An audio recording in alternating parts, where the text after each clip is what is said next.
Bonjour les Tupperwomen, aujourd'hui petit zoom sur le Press and Zest.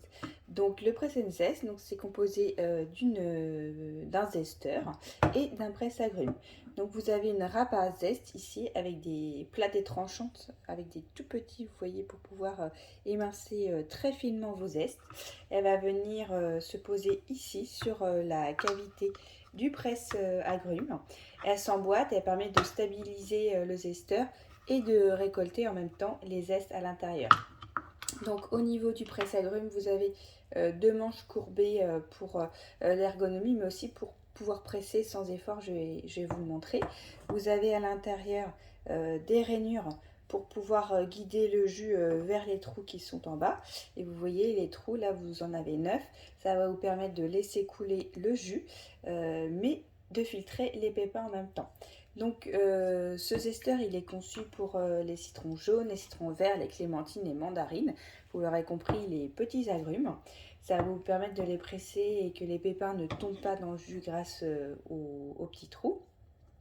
Donc le diamètre moyen à peu près, c'est maximum 6,5 cm pour que ça fonctionne. Vous pouvez avec le zesteur, donc zester bien entendu les agrumes, mais pourquoi pas aussi du chocolat, du fromage, du gingembre, même potentiellement de l'ail, pourquoi pas si vous voulez faire très fin. Vous pouvez vous en servir pas que pour les agrumes. Attention parce que pour certaines qui connaissent le casse-noix, ce n'est pas du tout fait pour ça, c'est un petit peu la même forme, donc je tiens à le préciser parce qu'il y en a qui pourraient croire qu'on pourrait aussi casser les noix avec, mais c'est pas fait pour ça. Donc pour s'en servir, je tenais à vous le montrer parce que je l'ai eu pendant un moment et je ne savais pas exactement comment m'en servir. Donc là, j'ai mon citron qui est ici, je vais venir le mettre dans ce sens-là, parce qu'on aurait tendance à le mettre dans l'autre sens, mais sinon ça ne va pas avoir le même effet. Donc face coupe tranchée vers le bas. Je vais peut-être vous remonter un petit peu. Et là, je vais venir comme ceci. Vous voyez, avec les deux manches, venir hop,